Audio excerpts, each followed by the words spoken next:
Chronicle 32, 32 in 3, 2, and 1.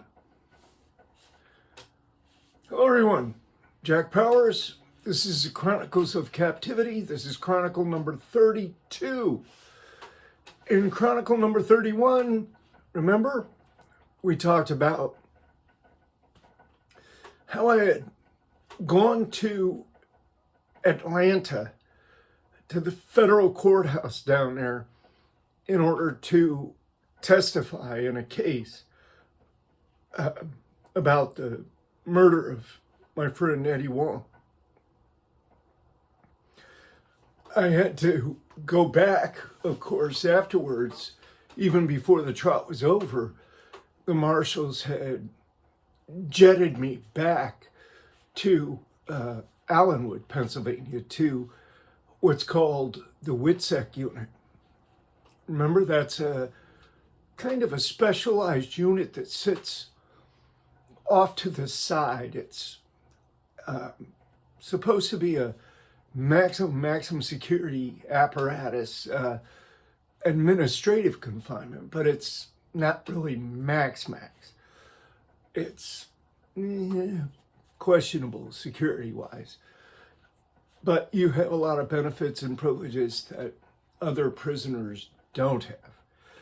And what I was talking about the last time was all the benefits that the FBI and prosecutors would give to witnesses who were going to be or had given testimony against their compatriots.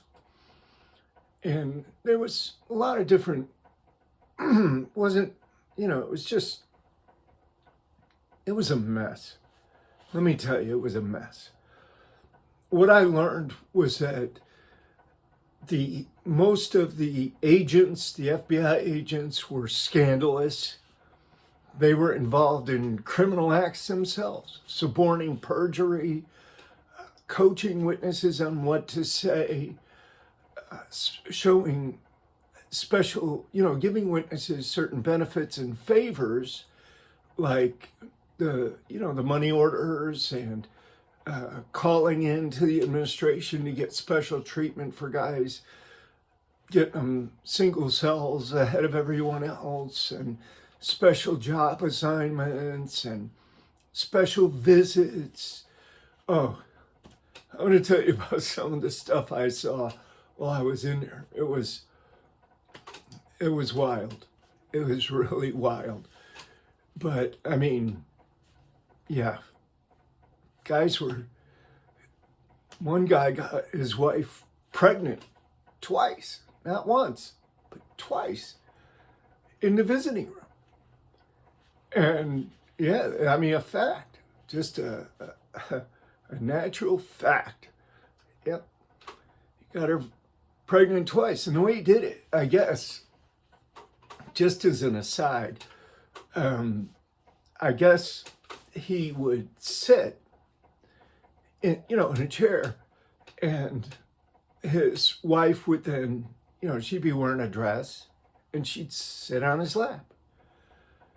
And the officer at the desk is way over in the corner. These guys, they know what's happening. They've got a good idea of it anyway. But they didn't really care. There was guys that were bringing in drugs, bringing in cocaine, marijuana, and everything else. They didn't care. It wasn't, as long as you didn't rub it in their face, the administration's face, as long as you didn't embarrass the administration or make it an issue, they didn't really seem to care all that much. So, yeah, this place was wide open in certain ways. But in other ways, it was very restricted because you had to watch every single little move you made because you had all of these wolves around you, watching you.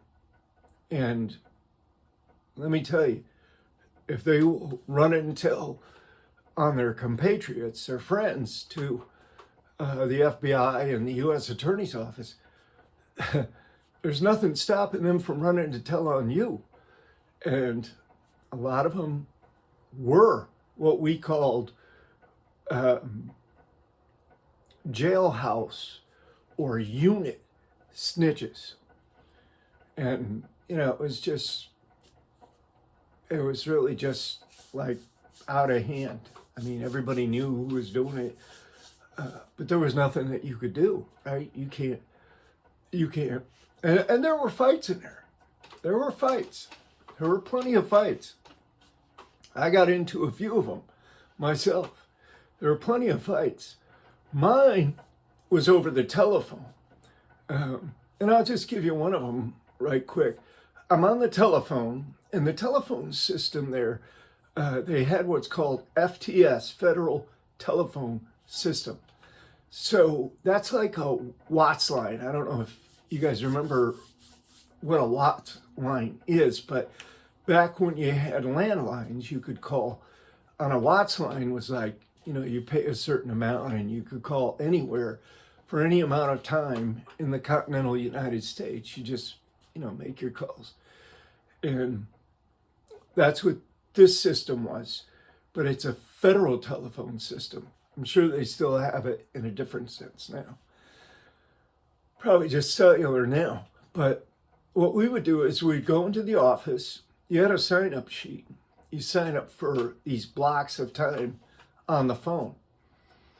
So there were phone booths out in this other area adjacent to the office. So you go in the office, you make your call there, and then you transfer it to the phone out there, one of the phone booths. They all had numbers on them. So, make a long story short, I'm on the phone, engaged in deep conversation, and this dude comes up and bangs on the door of the booth and says, "Hey, it's my time. Get off that phone right now." And it's one of those guys who, felt like his shit didn't stink, like he was privileged, above and beyond anyone else. And, he'd done stuff like this to other people before. So here's what I told him. I said, "Listen," "hold up a second," on the phone. And I pushed the door open. I said, "Okay, here's what we do. We don't go banging on the door telling people get off the phone.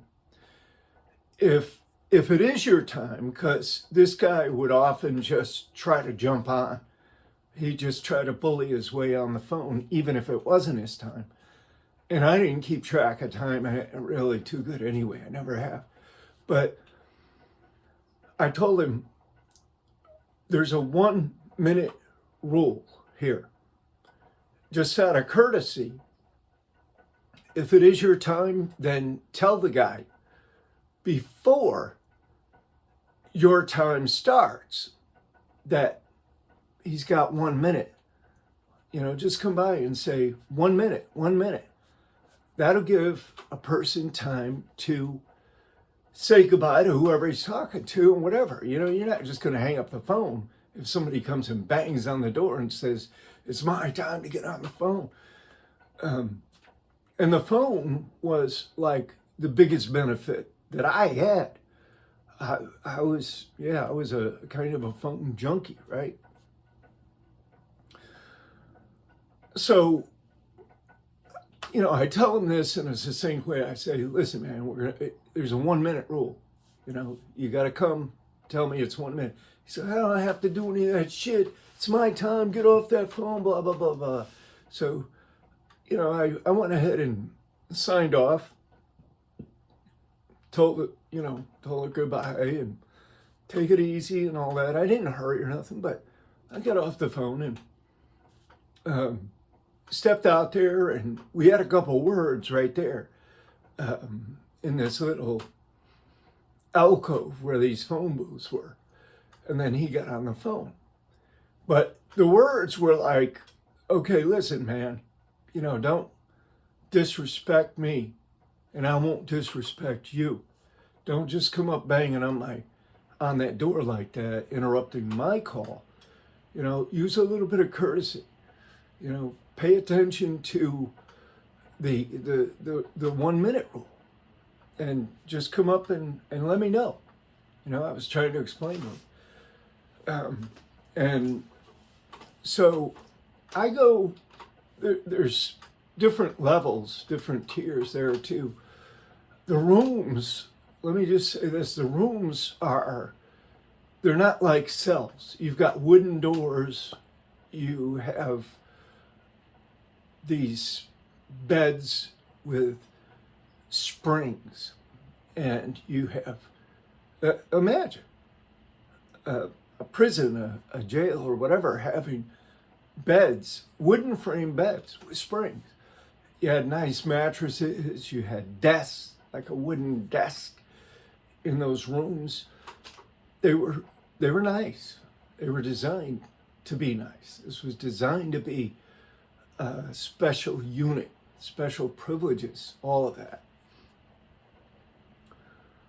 So I go to my cell or my room, and a little while later, a guy comes and says, so-and-so wants to play some foosball.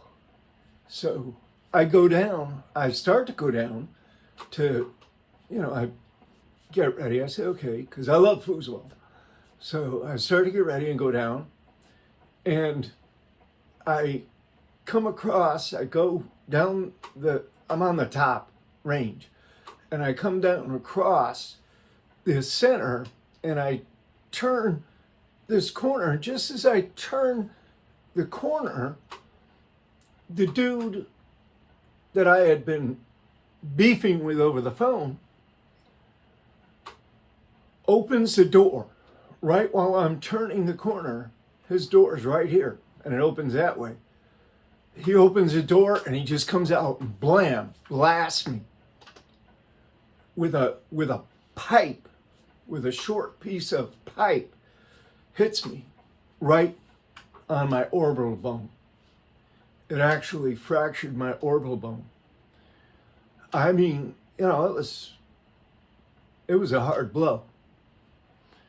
He hit me, and I went down. I was carrying a cup of coffee. The coffee flew everywhere. I went down. I got right back up. It didn't knock me out. It certainly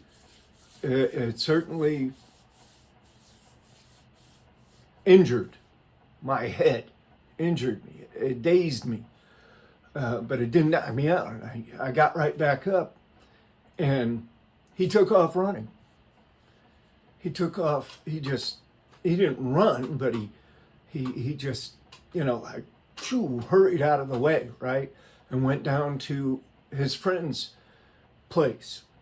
And these were black guys. He was a black guy, and there was a good amount of black guys in there. And he went right down to the next level and went to his friend's cell. And then they all gathered up down there. And I didn't quite know what had happened. It was weird because even though I knew I had been hit, I didn't really know what exactly had happened. But I went and I put my shoes on because I just had the slippers on. That's why I pretty much slipped. When I went to get back up, I slipped in the coffee that I spilled, and I was dazed. My head was injured. Probably it was a. Here's what happened. So I go down there. I put my shoes on, I tie them up. And I go and I ask my buddy, he was waiting by the foosball table. He's He's down there, his eyes are that big around. Because he's looking up, he saw this. So I go down there and I ask him what happened. I said, what just happened, man? What happened? He said, a dude just came out of his cell and hit you with a pipe in the side of your face.